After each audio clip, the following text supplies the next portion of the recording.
الحمد لله الذي أبدع الأفلاك والأرضين والصلاة والسلام على من كان نبيا وآدم بين الماء والطين وعلى آله وأصحابه أجمعين أما بعد فأعوذ بالله من الشيطان الرجيم بسم الله الرحمن الرحيم وبشر الذين آمنوا وعملوا الصالحات أن لهم جنات تجري من تحتها الأنهار كلما رزقوا منها من ثمرة رزقا قالوا هذا الذي رزقنا من قبل وأتوا به متشابها ولهم فيها أزواج مطهرة وهم فيها خالدون صدق الله العظيم وصدق رسوله النبي الكريم ان اللہ وملائکتہ یصلون علی النبی یا ایھا الذین آمنوا صلوا علیہ وسلموا تسلیما اللہم صل علی سیدنا مولانا محمد وعلی آل سیدنا مولانا محمد وبارک وسلم صلاۃ و سلاما علیک یا رسول اللہ صلی اللہ تعالی علیہ وسلم اللہ رب محمد صلی اللہ علیہ وسلم نحن عباد محمد صلی اللہ علیہ وسلم اللہ کی سرتابہ قدم شان ہے یہ انسان نہیں انسان وہ انسان ہے یہ قرآن تو ایمان بتاتا ہے انہیں ایمان یہ کہتا ہے میری جان ہے یہ حضرات پچھلے ہفتے جو درس میں بیان ہوا تھا وہ یہ تھا کہ اللہ تبارک و تعالی نے دشمنان اسلام کو ایک چیلنج کر دیا جب انہوں نے حضور صلی اللہ علیہ وسلم کی ذات پر طرح طرح کے الزامات لگانا شروع کیے اور انہوں نے یہاں تک کہنا شروع کر دیا کہ یہ جو قرآن ہے یہ اللہ کی کتاب اور اللہ کا کلام نہیں، یہ خود محمد عربی نے صلی اللہ علیہ وسلم اپنے خود انہوں نے اسے بنایا ہے اور یہ خود انہی کا کلام ہے، یہ اللہ کا کلام نہیں ہے۔ تب اللہ نے ارشاد فرمایا کہ ہم نے جو اپنے بندے خاص پر جو نازل کیا ہے یعنی قرآن، اگر تمہیں اس کے کلام اللہ ہونے میں شک ہے اور تمہارا کہنا یہ کہ کلام اللہ نہیں بلکہ کلام محمد ہے صلی اللہ علیہ وسلم، تو پھر تم بھی عرب کے رہنے والے ہو، وہ بھی عرب کے رہنے والے ہیں، تم بھی عربی جانتے ہو، وہ بھی عربی جانتے ہیں، تمہارا دعویٰ یہ ہے کہ یہ کلام اللہ نہیں ان کا کلام ہے، تو جہاں وہ رہ رہے ہیں وہاں تم بھی رہ رہے ہو، لاؤ پھر اس کلام کی طرح ایک سورہ بنا کر کے دو، اور تم اکیلے کیا کر سکو گے؟ تم اس کام کے لیے اپنے تمام حمایتیوں کو بھی بلا لو اگر تم سچے ہو۔ اور پھر اللہ نے ارشاد فرمایا فَإِن لَّمْ تَفْعَلُوا وَلَن تَفْعَلُوا، پھر اگر نہ کر سکو اور ہم فرما دیتے ہیں کہ تم ہرگز نہیں بنا سکتے، نہیں لا سکتے، قرآن جیسی ایک سورہ تم نہیں بنا سکتے، فَاتَّقُوا النَّارَ الَّتِي وَقُودُهَا النَّاسُ وَالْحِجَارَةُ، تو ڈرو ایسی آگ سے، اس آگ سے جس کا ایندھن انسان ہیں اور پتھر ہیں، جو کافروں کے لیے بنائی گئی ہے، تیار کی گئی ہے۔ اس کے آگے جو آیت ہے اللہ نے ارشاد فرمایا وَبَشِّرِ الَّذِينَ آمَنُوا وَعَمِلُوا الصَّالِحَاتِ، اور خوشخبری دو، وَبَشِّرِ الَّذِينَ آمَنُوا، اور خوشخبری دے انہیں جو ایمان لائے۔ یہاں پر اب اللہ تبارک و تعالی اہل ایمان کی بات فرما رہا ہے اور اہل ایمان میں جو اعمال صالحہ کرنے والے ہیں ان کے بارے میں اللہ تبارک و تعالی بیان فرما رہا ہے۔ وبشر الذین آمنوا، مطلب یہ ہے حبیب صلی اللہ علیہ وسلم مومنین کو اور اعمال صالحہ کرنے والوں کو خوشخبری سنا دیں۔ کائے کی خوشخبری؟ ان لہم جنات تجری من تحتها الانہار، کہ ان کے لیے باغ ہیں جن کے نیچے نہریں رواں، کلما رزقوا منہا من ثمرۃ الرزق، جب انہیں ان باغوں سے کوئی پھل کھانے کو دیا جائے گا، قالو، تو اس پھل کی صورت دیکھ کر کہیں، کیا کہیں گے؟ ھذا الذی رزقنا من قبل، یہ تو وہی رزق ہے جو ہمیں پہلے ملا تھا۔ وَأُتُوا بِهِ مُتَشَابِهًا، اور وہ صورت میں ملتا جلتا انہیں دیا گیا۔ وَلَهُمْ فِيهَا أَزْوَاجٌ مُطَهَّرَةٌ، اور ان کے لیے ان باغوں میں ستھری بیویاں ہیں۔ وَهُمْ فِيهَا خَالِدُونَ، اور وہ ان میں ہمیشہ رہیں گے۔ حضرات، اللہ تبارک و تعالی نے اس آیت مبارکہ میں یہ بیان فرمایا کہ جو اہل ایمان ہیں اور اعمال صالحہ کرنے والے ہیں، صرف یہ نہیں فرمایا کہ وبشر الذین آمنوا ان لہم جنات تجری من تحتها الانہار، یہ نہیں کہا کہ جو اہل ایمان ہیں انہیں خوشخبری سنا دیں، یا رب نے یہ نہیں کہا وبشر الذین عملوا الصالحات، خوشخبری سنا دیں انہیں جو اعمال صالحہ کرنے والے ہیں۔ اللہ تبارک و تعالیٰ نے ایمان کا بھی ذکر کیا اور اعمال صالحہ کا بھی ذکر کیا۔ اس کا مطلب یہ ہے کہ صرف ایمان لانے کے بعد تم اپنے ایمان پر ہی بھروسہ کر کے نہ بیٹھ جاؤ، بلکہ تمہیں اعمال صالحہ بھی کرنا ہوگا۔ تم اہل ایمان ہو لیکن اگر تم نے اعمال صالحہ نہیں کیے تو پھر تمہارے لیے خوشخبری نہیں، اس لیے کہ ایمان یہ بنیاد ہے اور عمل صالح یہ عمارت ہے۔ جیسے اپن مکان بناتے وقت نیو کھودتے ہیں، اب بیم کالم کا زمانہ ہے، یوں سمجھ لیجئے مکان بنانے سے پہلے بیم تیار کی جاتی ہے، اس کے اوپر مکان بنتا ہے۔ تو عمارت جس چیز پر قائم کی جاتی ہے، جس چیز پر عمارت کا دار و مدار ہوتا ہے، اسے کہتے ہیں بنیاد، اسے کہتے ہیں بنیاد۔ تو ایمان ہے بنیاد اور اعمال صالحہ ہیں اس پر تیار کی گئی عمارت۔ اب کوئی اعمال صالحہ نہ کرے تو صرف بنیاد رہے گی، اس پر کوئی عمارت تیار نہیں ہو سکتی، اور اگر بغیر بنیاد کے کوئی مکان بنانا چاہے تب بھی ناممکن ہے۔ رب ذوالجلال نے ارشاد فرمایا ایمان والو تمہیں عمل صالح بھی کرنا ہے، اور جو اہل ایمان کے ساتھ ساتھ اعمال صالحہ کرتے ہیں انہیں اللہ تبارک و تعالیٰ نے خوشخبری سنائی۔ کس بات کی؟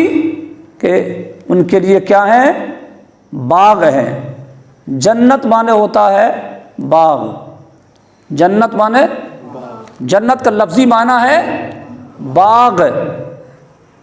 اب جنت کو باغ کیوں کہا گیا؟ اس کی وجہ کیا ہے؟ آپ دنیا میں چاہے جتنی حسین و جمیل خوبصورت چیزوں کو دیکھ لیں، یا اپنے گھر کو ڈیکوریٹ کرنے کے لیے چاہے جتنی چیزیں آپ اس میں لگا لیں، سجا لیں، مگر جو کشش ہے، خوبصورتی کی جان جو ہے وہ پیدا ہوتی ہے باغ بغیچے سے، پارک سے۔ کتنا بھی بڑا محل مکان ہو، ایریا ہو، سب ہو، لیکن اگر اس کے درمیان کوئی چھوٹا سا باغیچہ، پیڑ پودے نہیں لگے ہیں تو مکان میں خوبصورتی پیدا نہیں ہوگی۔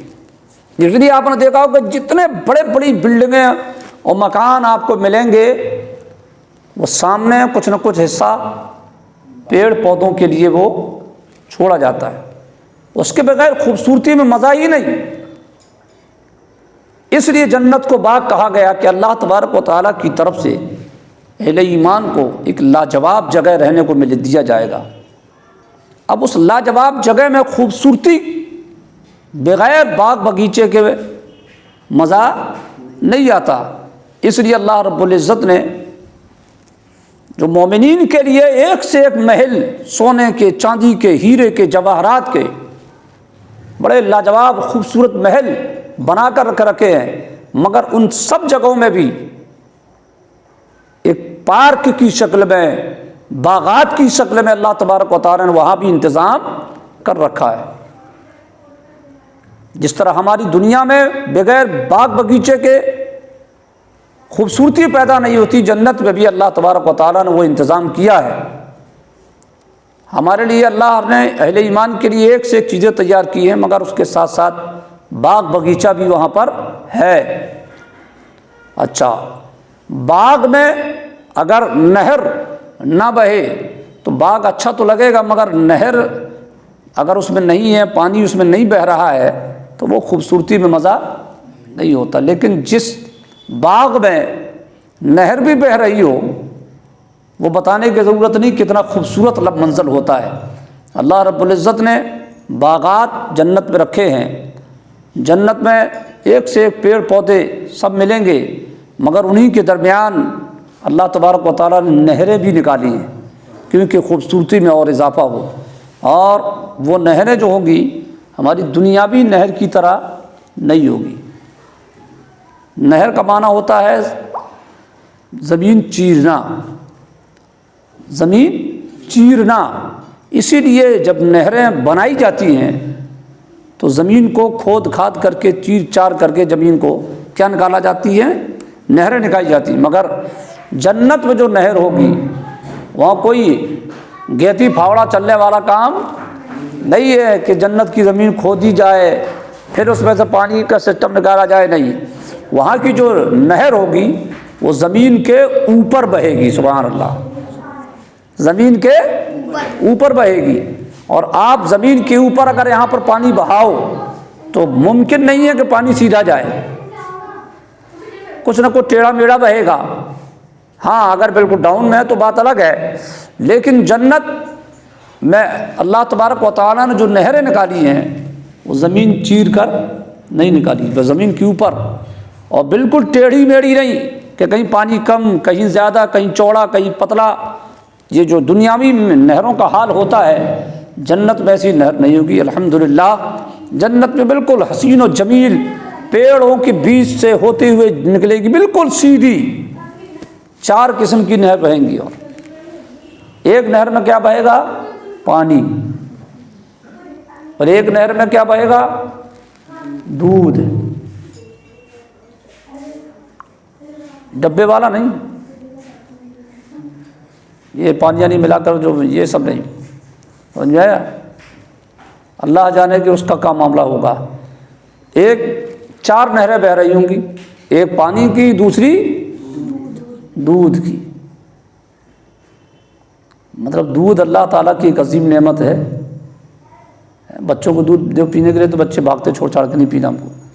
دودھ میں اللہ نے عجیب کمال رکھا ہے، اس کو پی لو تو پانی کا بھی کام کرتا ہے اور کھانے کا بھی کام کرتا ہے۔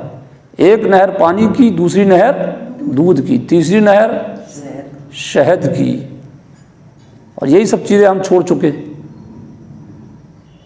پہلے زمانے میں کتنا فکر سے آدمی دودھ پیتا تھا، اب بولیے نا، ہے سالوں گزر گئے ہوں گے اپن لوگوں نے دودھ نہیں پیا ہوگا، سالوں کا کئی سال گزر گئے ہوں گے، دودھ گھر میں آتا ہے، لیتے ہیں، مگر کوئی پیتا ہے؟ ختم ہی ہو گیا سسٹم یہ دودھ پینے والا۔ اس وجہ سے نہیں کہ مہنگا ہے، جن کے لیے افراط پیسہ ہے، جو دولت مند ہے وہ بھی نہیں پیتے، بہت کم۔ بہرحال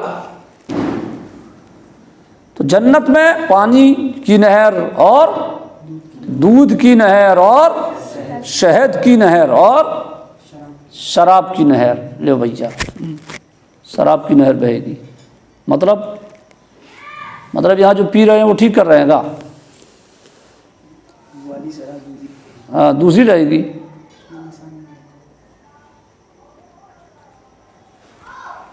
جنت میں جو شراب رہے گی وہ شراب طہور، پاک شراب۔ سمجھ میں آیا؟ اللہ تبارک و تعالیٰ نے جنتیوں کے لیے اسپیشل اسے تیار فرمایا ہے، اور رکھی تیار ہو کر، مہر لگی ہوئی ہے بھی اس میں۔ جنتی جب جائیں گے تبھی اسے اللہ تبارک و تعالیٰ انہیں پلائے گا۔ سمجھ میں آیا؟ یہ والی شراب نہیں جس کو پی کر کے آدمی راستے میں پیشاب کرنا شروع کر دے، کہاں کھڑا ہے ہوش ہی نہیں، کہاں پڑا ہے ہوش ہی نہیں۔ اللہ کے فضل سے جنت میں پانی کی نہر بھی ملے گی، شراب کی بھی نہر ملے گی، شراب طہور اس کو بولتے ہیں، اور شہد کی اور دودھ کی، 4 قسم کی نہریں بہہ رہی ہیں جنت میں۔ وہی فرما رہے ہیں اللہ تبارک تعالیٰ نے فرمایا، اے حبیب انہیں ان ایمان والوں کو خوشخبری سنا دیجئے جو ایمان والے اعمال صالحہ بھی کرتے ہیں۔ اعمال صالح دونوں چیز کو رب نے یہاں جوڑ کر کے رکھا ہے، صرف ایک نہیں کہ اے محبوب جو ایمان والے ہیں انہیں خوشخبری سنا دو، یا اے محبوب جو اعمال صالح والے ہیں انہیں خوشخبری سنا دو، نہیں، بلکہ جو ایمان والے ہیں اور اعمال صالحہ نیک کام، مطلب نماز پڑھنا، روزہ رکھنا، تلاوت قرآن کرنا، زکوٰۃ دینا، حج کرنا، نیکی کے کام کرنا، برائیوں سے بچنے والے، اچھائی کا کام کرنے والے، اعمال صالحہ کرنے والے بندے جو ہیں انہیں خوشخبری سنا دو۔ دونوں چیزیں ضروری ہیں، یہ سب نہیں کہ ہم مسلمان ہیں بھیا جنت تو ہماری ہے، اعمال صالحہ بھی کرنا پڑے گا۔ کائے کی خوشخبری؟ تو ان کے لیے اللہ نے کیا بنا رکھے ہیں؟ باغ، تجری من تحتی الانہار، جن کے نیچے سے نہریں جاری، جس کے نیچے نہریں جاری ہوں گی، پیڑوں کے نیچے سے نہریں نکلیں گی۔ سبحان اللہ۔ کلما رزقوا منہا من ثمرۃ رزقا، جب انہیں ان باغوں سے کوئی پھل کھانے کو دیا جائے گا۔ جنتی کو جنت میں جب کوئی چیز کھانے کو دی جائے گی، جیسے سیب ملا ہے نا، تو اپن نے کہا سنا ہے کہ بھیا جنت میں ایسی ایسی چیزیں رہیں گی کہ جس کو کبھی کسی نے کھایا بھی نہیں اور دیکھا بھی نہیں، یہی ہے نا، ایسی ایسی چیزیں ملیں گی۔ لیکن جب وہاں پہنچے تو کھانے کو کیا ملے گا؟ سیب، سنترا، انار، انگور، لیچی، یہ سب چیزیں مطلب وہاں جنت میں ملیں گی۔ جب ملے گی تو جنتی کیا کہے گا معلوم ہے؟ ابے یار یہ تو وہی ہے جو جنت میں، جو دنیا میں کھاتے رہے وہی تو ہے، کہا یہ اتنی بڑی بڑی باتیں سنتے رہے کہ جنت میں یہ تو وہی والا سیب ہے جو دنیا میں کھا کر جائے گا نا، وہی سیب جب ملے گا اسے تو دیکھ کے کہے گا کلما رزقوا منہا من ثمرۃ رزقا، جب انہیں ان باغوں سے کوئی پھل کھانے کو دیا جائے گا، جب انہیں، اس کو سمجھیے بات کو، پہلی بات تو سمجھ لیجئے، سمجھ میں آ گئی نا کہ جنت کسے ملے گی؟ وہ مومن جو اعمال صالحہ کرے، وہ مسلمان جو اعمال صالحہ کرے۔ جنت کسے ملے گی؟ وہ مسلمان جو نیک کام کرے، جو نیک کام کرے۔ نیک کام مطلب نماز، نیک کام مطلب نماز، روزہ، حج، زکوٰۃ، ٹھیک۔ اور ایسی جنتیں انہیں ملیں گی جن کے نیچے نہریں، دودھ کی، شہد کی، شراب کی اور پانی کی نہر۔ اب جنتی کو ملے گا کھانے کے لیے، جنتی جنت میں پہنچ گیا۔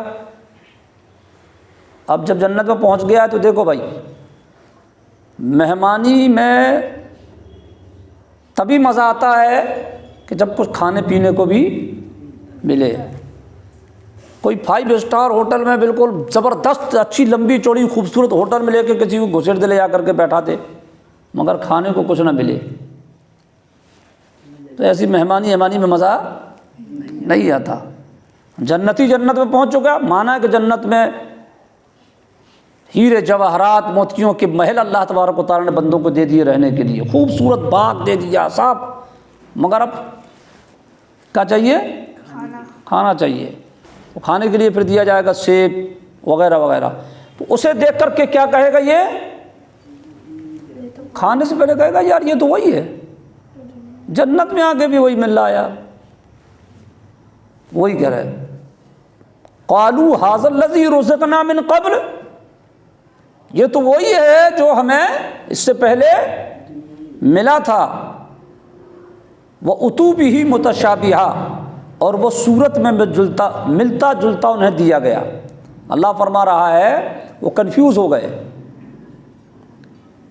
جنتی کنفیوز ہو گئے۔ کیسے؟ سیب کی شکل ضرور دنیاوی سیب کی طرح ہوگی،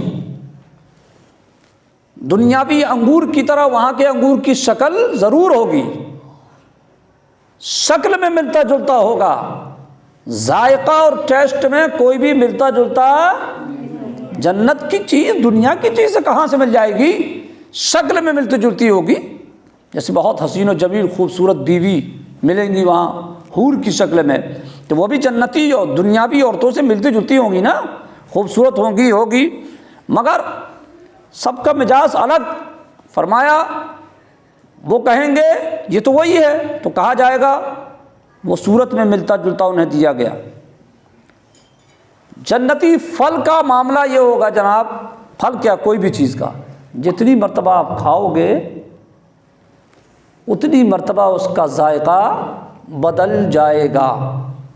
ایک ہی سیب کو اگر آپ نے 10 مرتبہ بھی کھایا تو 10 مرتبہ اس کا ذائقہ مطلب ٹیسٹ، اس کا 10 مرتبہ اس کا ٹیسٹ بدل جائے گا۔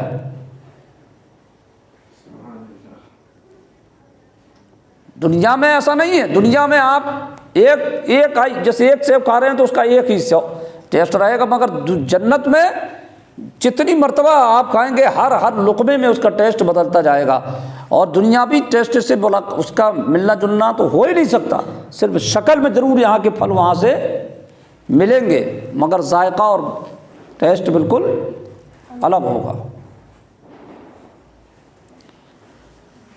وَلَهُمْ فِيهَا أَزْوَاجٌ مُطَهَّرَةٌ، اور ان کے لیے ان باغوں میں ستھری بیویاں۔ انسانی فطرت کا تقاضا ہے کہ انسان مکمل سکون، انسان کو مطلب شادی شدہ اور لوگوں کو بیویوں کے ساتھ رہنے میں ہی مکمل سکون ملتا ہے۔ یہ فرمایا اللہ نے سارے انتظامات جنت میں رکھے، مگر انسانی فطرت کا جو تقاضا تھا اللہ نے وہ بھی اسے وہاں عطا کیا ہے۔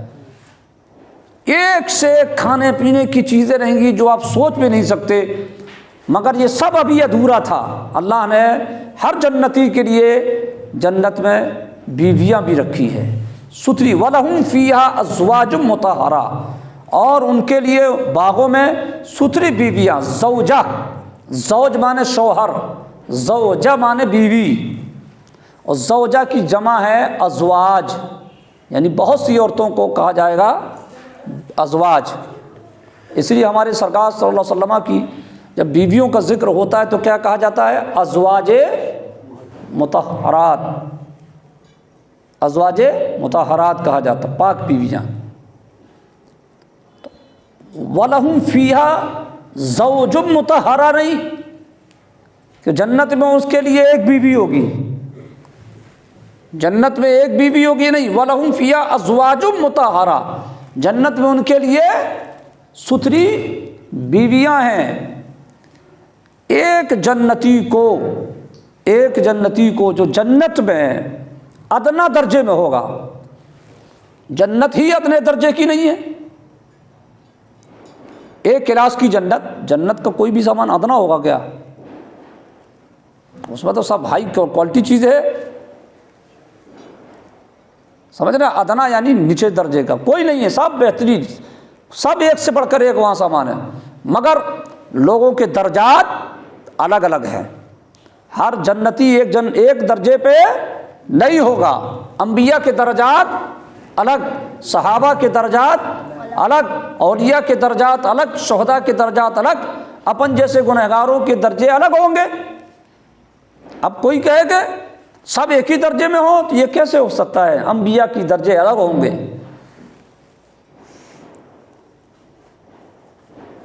ادنا درجے کا جو جنتی ہوگا اس کے نکاح میں 70 بیویاں عطا فرمائی جائیں گی، 70 عورتیں اس کے نکاح میں عطا کی جائیں گی جنت میں، اور ان کا معاملہ دنیاوی عورتوں سے جدا ہوگا، ہے نا۔ اللہ تبارک و تعالیٰ نے اپنے فضل و کرم سے انہیں پیدا فرمایا، بے حد حسین و جمیل، نہایت صاف ستھری پاک بیویاں اللہ تبارک و تعالیٰ جنتیوں کو عطا فرمائے گا۔ 35 سال کی عمر رہے گی کل جنت میں۔ کتنے سال کی؟ تو جس کا انتقال مان لیجیے 80 سال 90 سال 95 سال میں ہوا ہے تو جنت میں کوئی 95 سال کا نہیں ہے۔ کتنے سال کے کل؟ 35 سال کی عمر بس۔ اور لمبائی کتنی ہوگی آدمی معلوم ہے؟ 60 گز۔ کتنی؟ 60 گز۔ 1 گز 1 میٹر سمجھ لو، کم سے کم 1.25 میٹر کا ہوتا ہے شاید 1 گز، وہ ہاں 1.25 گز 1 میٹر کا شاید۔ 60 گز کی لمبائی ہوگی آدمی کی۔ کتنی؟ ابے زیادہ زیادہ 2 میٹر ہوگا آدمی۔ 21 فٹ ہو گیا 60 گز۔ 60 گز، اور یہ 60 گز کس کا ہے معلوم ہے؟ حضرت آدم علیہ السلام کا۔ اللہ تعالیٰ نے جب حضرت آدم علیہ السلام کو پیدا فرمایا، بہت اونچائی تھی آپ کی، بہت اونچائی تھی۔ زمین پہ جب آپ نے قدم رکھا ہے، روایت میں آتا ہے، پر روایت بھلے ہی ضعیف ہو، جب زمین میں قدم رکھا تو زمین مولا بہت وزن ہے، تو اللہ تعالیٰ نے اپنا دست قدرت حضرت آدم علیہ السلام کے سر پر رکھا، تو آپ کی ہائٹ جو ہے اللہ تعالیٰ نے کم کر دی۔ کتنے بچے؟ 60 گز کے۔ کتنے؟ 60 گز کے ہیں حضرت آدم علیہ السلام لمبائی۔ 60 گز کی لمبائی حضرت آدم علیہ السلام کی۔ کتنی؟ 60 گز۔ وہ الگ بات ہے، زمانے سے برکت اٹھتی چلی جا رہی ہے، اس لیے اپنا قد بھی چھوٹا ہوتا جا رہا ہے۔ پچھلے زمانے میں تو چھوٹے چھوٹے آدمی نہیں تھے، سنا ہوگا دیکھا بھی اپن نے، کتنے لمبے لمبے اونچے اونچے آدمی ہوتے تھے۔ ہاں کچھ لوگ چھوٹے بھی ہوتے تھے ٹھیک نہیں، مگر اب دیکھیے لوگوں کی دن بدن ہائٹ کم سی ہوتی جا رہی ہے۔ 60 گز حضرت آدم علیہ السلام کا گز لمبائی یعنی جنتی کو دیا جائے گا۔ 35 سال کی کل عمر اور 60 گز کی اونچائی جنتی کو ملے گی۔ 100 مردوں کی طاقت اللہ تبارک و تعالیٰ انہیں عطا فرمائے گا۔ 100 مردوں کی قوت اللہ رب العزت دنیا میں 100 مردوں کی طاقت اللہ نے جیسے مان لی کسی کو عطا کی ہے، تو ایک جنتی کو اللہ تبارک و تعالیٰ ہر جنتی کو 100 مردوں کی طاقت و قوت عطا فرمائے گا۔ 35 سال کا ہی آدمی رہے گا، 36 سال کا نہیں ہوگا۔ بوڑھا ہونے والا کام ہے ہی نہیں وہاں، بس جوانی جوان رہو، کھاؤ پیو، بس فرصت، کوئی ٹینشن نہیں، فری بالکل، کوئی کمانے کی ضرورت نہیں ہے کہ دکان میں جا کے بیٹھو گراہک ڈھونڈو، سب کام ختم، بس کھاؤ پیو آرام کرو۔ جتنی محنت کرنا ہے یہاں کرو نا، یہاں محنت کرو، محنت کرو گے تو پھل۔ محنت کون سی؟ ہاں اعمال صالحہ۔ کوئی ایمانداری دیانتداری کے ساتھ اپنی بیوی بچوں کی پرورش کے لیے دکانداری بھی کرتا ہے، اسے بھی اللہ جنت دے گا، کیونکہ وہ بھی عبادت ہے، وہ بھی۔ تو محنت دنیا میں کیجئے اور جنت میں آرام کیجئے، سمجھے؟ ملاقات کرنے کے لیے بھی انتظام ہوگا بہترین، جب چاہیں گے اپن کے چلیں ٹکر گرام گھومائیں، ہڈی گودام گھومائیں، مطلب محلے جو وہاں پر ہوں گے نا، محلے بھی بنے ہوں گے نا، سمجھانے کے لیے تو اللہ کی طرف سے ایک تخت آئے گا، جنتی اس میں بیٹھے گا، وہ لے کے پہنچ گیا، اور حاجی صاحب السلام علیکم، وعلیکم السلام، آپ صاحب خیریت؟ ہاں ٹھیک ہے بڑھیا، یہ چلے پھر وہ تخت لا کے ان کو ان کی بلڈنگ میں پہنچا دی گئی۔ یہ سب دنیا میں جنت میں چلے گا، جنت میں رات وغیرہ نہیں، رات کا کام کیا، اندھیرا وہاں نہیں۔ ہاں مگر جب ان کے جنتیوں کے سونے کا ٹائم آئے گا، آرام کا جب ٹائم آئے گا تو پردے گر جائیں گے، ان کے محل میں پردے گر جائیں گے، بس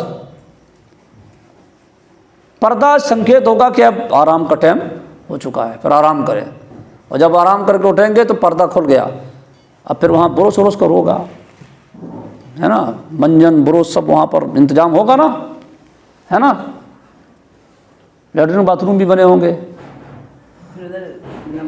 نمازی جیسے جنت میں نماز پڑھ لو دنیا میں، وہاں فرصت، وہاں نماز نہیں، دنیا میں نماز، سب جنت میں بس آرام، بس تو وہاں منجن ملے گا نا۔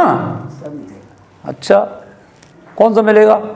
بڑی بھینکر کمپنی ہوگی جو وہاں جو منجن پہنچ جائے گا جس کا۔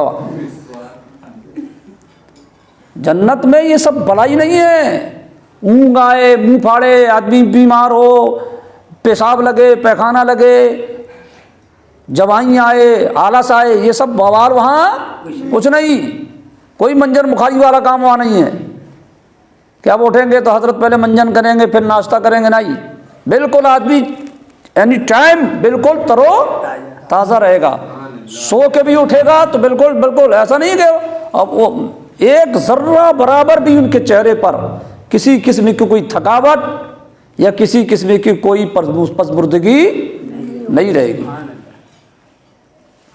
محنت کرنا ہے دنیا میں، مگر یار محنت تو کرنا پڑے گا، ہے نا۔ یہ جسم ہے جو ہے نا، یہ تو آرام ہی آرام چاہتا ہے، اس کو ہے کیا، اس کو جتنا پیرو گے یہ اتنا کام کرے گا، اور جتنا آرام دو گے اتنا ہی یہ ڈھیلا ہوتا چلا جائے گا۔ محنت کرو، دین میں بھی محنت ضروری ہے اور دنیاوی معاملے میں بھی محنت ضروری ہے، محنت کے بغیر کوئی کام نہیں ہے، محنت کرنا پڑے گا، آپ لوگوں کو بھی محنت کرنا پڑے گا، ہم کو بھی محنت کرنا پڑے گا، خدمت دین کے لیے بھی محنت کرنا پڑے گی، دنیا میں اپنے بیوی بچوں کی پرورش کے لیے بھی محنت کرنا پڑے گی۔ اللہ کو محنتی بندہ بڑا پسند ہے، محنتی بندہ بڑا پسند ہے۔ لیس للانسان الا ما سعی، اللہ نے فرمایا انسان پر کچھ نہیں ہے، انسان پر تو صرف یہ ہے کہ وہ کیا کرے، کوشش کرے، بس کوشش کرنا ہمارا کام ہے، اور کامیابی دینا رب ذوالجلال کا فضل ہے۔ تو ازواج مطہرہ، اب سوال یہ ہے کہ جو جنت میں، دنیا میں جو مسلمان لڑکیاں مر گئیں بغیر شادی شدہ، کنواری لڑکیاں مر گئیں، ایمان والی ہیں، کہاں جائیں گی؟ کنفیوز کیوں رہے، کہاں جائیں گی؟ جنت میں جائیں گی نا، جنت میں جائیں گی۔ اللہ تبارک و تعالی ان کا نکاح ان مردوں سے کرے گا جنت میں جو جنت کی بھرتی کے لیے اللہ تعالیٰ پیدا فرمائے گا الگ سے لوگوں کو۔ یہ ہم لوگ اور آپ جنت میں رہیں گے الحمدللہ انشاءاللہ، اللہ کے فضل سے، اس کے حبیب کے صدقے میں، مگر وہ لڑکیاں جن کی شادی نہیں ہوئی اور ایمان والی ہیں، جنتی ہیں، ان کا بھی نکاح ہوگا، مگر کن سے؟ جن کو جنت کی بھرتی کے لیے اللہ تبارک و تعالیٰ جن لوگوں کو پیدا فرمائے گا ان سے ان کا نکاح کیا جائے گا۔ اور مرد بھی جنتی، بیوی بھی جنتی، تو جنت میں بھی اس کی بیوی بن کر کے رہے گی، سبحان اللہ، جنت میں بھی اس کی بیوی بن کر کے رہے گی وہ، مگر جنتی حوروں سے اس کا حسن اور زیادہ اضافہ والا ہوگا، جنتی حوروں سے بھی اللہ بڑھ کر کے انہیں حسن عطا فرمائے گا، بیوی بھی جنتی، مرد بھی جنتی، دونوں، تو دونوں ساتھ میں رہیں گے، یہاں بھی اور وہاں بھی، سمجھ میں آیا؟ ہاں اب مرد جنتی ہے، بیوی جہنمی ہے، بیوی جہنمی ہے، مرد جنتی ہے، تو پھر اللہ تبارک و تعالیٰ اس کا انتظام بھی فرمائے گا۔ ہاں بس یہ کہ جو عورتیں جنتی ہیں وہ اپنے شوہروں کے ساتھ، اگر شوہر ان کا جنتی ہے تو وہ جنت میں رہیں گی، اور حوریں بھی اللہ تعالیٰ فرمائے گا، اور انہی حوروں کے بیچ میں ان کی بیوی کو بھی اللہ تعالیٰ رکھے گا۔ حضرت مریم رضی اللہ تعالی عنہا جو حضرت عیسیٰ علیہ السلام کی والدہ ہے، حضرت مریم رضی اللہ تعالی عنہ جو حضرت عیسیٰ علیہ السلام کی والدہ ہیں، ظاہر سی بات ہے کہ حضرت مریم کا نکاح تو ہوا نہیں، اللہ نے اپنے فضل و کرم سے انہیں حضرت عیسیٰ علیہ السلام عطا فرمائے بغیر شوہر کے، یعنی حضرت عیسیٰ علیہ السلام کے باپ نہیں، والد نہیں، اللہ نے اپنے فضل سے حضرت مریم کو کی شکم میں حضرت عیسیٰ علیہ السلام کو بھیجا۔ حضرت عیسیٰ علیہ السلام کی والدہ ہیں، والد نہیں ہے، شادی آپ کی نہیں ہوئی تھی حضرت مریم کی۔ حضرت مریم جنتی ہیں، تو ان کا نکاح ہمارے سرکار صلی اللہ علیہ وسلم سے کیا جائے گا، وہ جنت میں ہمارے سرکار کی بیوی بن کر کے رہیں گی، سبحان اللہ۔ حضرت مریم اور حضرت آسیہ جو فرعون کی بیوی ہیں تھی، کس کی؟ فرعون تو جہنمی خدائی دعویٰ کرتا تھا، حضرت آسیہ مومن صادقہ مومنہ، اس کے گھر میں رہ کر کے اس کی چھاتی میں منہ ڈلتی رہی۔ حضرت آسیہ وہ سب کو خدا کہنا، اپنے آپ کو خدائی دعویٰ کرتا تھا، اپنے آپ کو خدا کہلاتا تھا، اور حضرت آسیہ اس کے گھر میں ہو کر ہی اسی کا بھانڈا پھوڑتی رہتی رہی اور اس سے بحث و مباحثہ کرتی رہی، کبھی بھی اس کے سامنے انہوں نے سجدہ نہیں کیا، مقابلہ کرتی رہی۔ فرعون نے وہ سزا دی تھی حضرت مریم کو اس جرم میں، حضرت مریم کو، ہاں حضرت آسیہ کو ایسی سزا دی تھی، ایسی سزا دی تھی کہ حضرت آسیہ رضی اللہ تعالی عنہ اللہ تبارک و تعالیٰ سے دعا کرتی ہیں، اور اللہ تبارک و تعالیٰ نے حضرت آسیہ کو اسی سزا کے بیچ میں جنت دکھا دی۔ یہاں سزا مل رہی ہے آپ کو، اور حضرت آسیہ کو اللہ نے جنت دکھا دی، جنت میں وہ مقام دکھا دیا، یعنی کھیر ٹوکی جا رہی ہے، آپ کا جسم کاٹا جا رہا ہے، آدھا ادھر چیرا جا رہا ہے، آدھا ادھر چیرا جا رہا ہے، مگر حضرت آسیہ کو کوئی فرق نہیں پڑ رہا، کیونکہ جب یہ آپ کے ساتھ یہاں ہو رہا تھا وہاں رب ذوالجلال انہیں جنت دکھا رہا تھا۔ تو یہ بھی حضرت آسیہ بھی ہمارے سرکار صلی اللہ علیہ وسلم کی زوجہ محترمہ جنت میں بنیں گی۔ سمجھ میں آیا؟ روایت میں آتا ہے کہ فرعون کی بیوی ضرور تھی، مگر فرعون اور حضرت آسیہ میں کبھی ملاقات نہیں ہوئی، میاں بیوی والی ملاقات نہیں ہوئی۔ جب کبھی یہ دونوں ملاقات کی کوشش ہوتی، بیچ میں فرشتہ آتا اور دونوں کی ملاقات ہو ہی نہیں پائی، یعنی حضرت آسیہ رضی اللہ تعالی عنہ بالکل پاک و صاف ہماری جنت میں ہمارے سرکار صلی اللہ علیہ وسلم کی زوجہ محترمہ بنیں گی۔ تو ازواج مطہرہ پاک بیویاں اللہ تبارک و تعالیٰ جنت میں عطا فرمائے گا، وہم فیہا خالدون، اور وہ ان میں ہمیشہ رہیں گے۔ کون لوگ ہمیشہ رہیں گے؟ جنتی، مومن، نیک کام کرنے والے، ہے نا۔ جسے حاجی صاحب نے جمعہ کے دن بولا تھا، حاجی امام الدین صاحب نے نا، کہ وہ کیا نماز اللہ نے ایک عظیم دولت ہمیں عطا فرمائی ہے، یہ دولت اتنی عظیم ہے اس کے ذریعے ہم جنت بھی خرید سکتے ہیں۔ اتنی عظیم دولت رب ذوالجلال نے ہمیں جنت نماز عطا کی، اتنی عظیم۔ جنت خرید کے بتاتے ذرا کوئی، چھوٹا سا ایک تو کمرہ خریدے تو آدمی پریشان ہو جائے، جنت جس کا تصور نہیں کیا جا سکتا، جس کی حسن و جمال کا اور جس کی آشائش و آرام کا، مگر وہ جنت بھی بندہ مومن خرید سکتا ہے، کس چیز سے؟ رب کی بارگاہ میں بندگی کر کر کے بس۔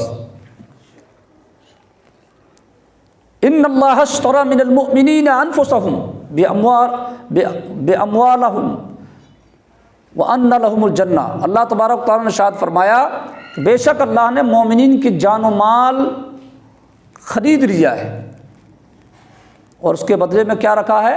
جنت رکھی ہے۔ تو جنت یقیناً لاجواب جگہ ہے۔ اللہ تبارک و تعالیٰ اپنے فضل و کرم سے مومنین کو جو اعمال صالحہ کرنے والے ہوں گے اللہ تبارک و تعالیٰ انہیں عطا فرمائے گا، اور جنت میں جانے کی دعائیں بھی مانگنی چاہیے۔ ایک شعر ہے، کون سا؟ کوئی مر رہا ہے بہشت کو، کوئی چاہتا ہے نجات کو، میں تجھی کو چاہوں خدا کرے میرے فلاں فلاں کا سلام لو، ہے نا، یہ سلام پڑھا جاتا ہے نا، اے حبیب احمد مجتبیٰ دل مبتلا کا سلام لو۔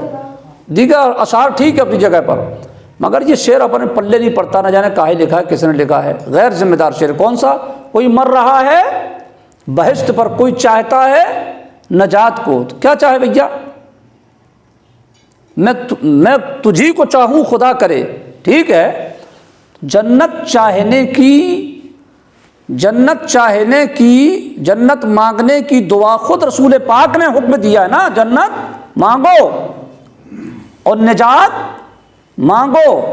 تو کوئی جنت اگر مانگتا ہے اور نجات مانگتا ہے تو یہ اس کے لیے مر رہا ہے والا جملہ صحیح نہیں ہے۔ کوئی چاہتا ہے، کوئی مر رہا ہے بہشت پر، کوئی چاہتا ہے نجات کو، نہیں، جنت بھی ہمیں چاہنا ہے اور نجات بھی، کیونکہ اللہ کے رسول صلی اللہ علیہ وسلم نے ان دونوں چیز کو مانگنے کے لیے رب ذوالجلال کی بارگاہ میں اپنے امتیوں کو حکم فرمایا۔ اللہ سے جنت مانگو اور جہنم سے بچنے کی دعائیں مانگو، اور اللہ سے اب جہنم سے نجات پانے کی دعا مانگو۔ قرآن پاک میں اللہ نے فرمایا سابقوا الی جنت، یعنی جنت کی طرف دوڑو جس کی چوڑائی زمین و آسمان سے بھی زیادہ ہے۔ تو جنت مانگنے کی دعا کرنا یہ غلط نہیں ہے، مگر شاعر جو ہے اس شعر کو جو لکھتا ہے اس کا مقصد کیا ہے اللہ جانے۔ اللہ تبارک و تعالیٰ اپنے حبیب صلی اللہ علیہ وسلم کے صدقے اور طفیل ہم اور آپ سب کو، بہشت کا مطلب کیا ہوتا ہے؟ بہشت مانے جنت ہوتا ہے، بہشت مانے جنت۔ یہ شعر بالکل غیر ذمہ دار نہیں پڑھنا چاہیے اس کو۔ کوئی مر رہا ہے بہشت پر، کوئی چاہتا ہے نجات کو، تو بھائی یہ دونوں چیز غلط ہے کیا؟ کوئی بہشت کو چاہتا ہے، کوئی بہشت مانگتا ہے، جنت مانگتا ہے، تو غلط ہے کیا؟ نہیں۔ قرآن میں اور حدیث میں اس کی دعائیں بیان کی گئی کہ رب ذوالجلال سے جنت مانگو، جہنم سے بچنے کی دعا مانگو، کیونکہ جو جہنم سے بچنے کی دعا مانگتا ہے جہنم رب سے کہتا ہے مولا اسے مجھ سے دور رکھ۔ اگر آپ نے دعا کی مولا مجھے جہنم سے بچا، آپ کا کام ختم، آپ نے دعا کر دی، اب جہنم رب سے کہتا ہے اے اللہ اسے مجھ سے دور رکھ۔ اور اسی طرح بندے نے کہا کہ مولا مجھے جنت عطا فرما، آپ نے دعا مانگ کے کام ختم، اب جنت کہتی ہے مولا اسے، اے اللہ اسے مجھ میں داخل فرما۔ تو اللہ تعالی ہمیں جہنم سے نجات عطا فرمائے اور جنت میں داخلہ عطا فرمائے اپنے حبیب کے صدقے اور طفیل۔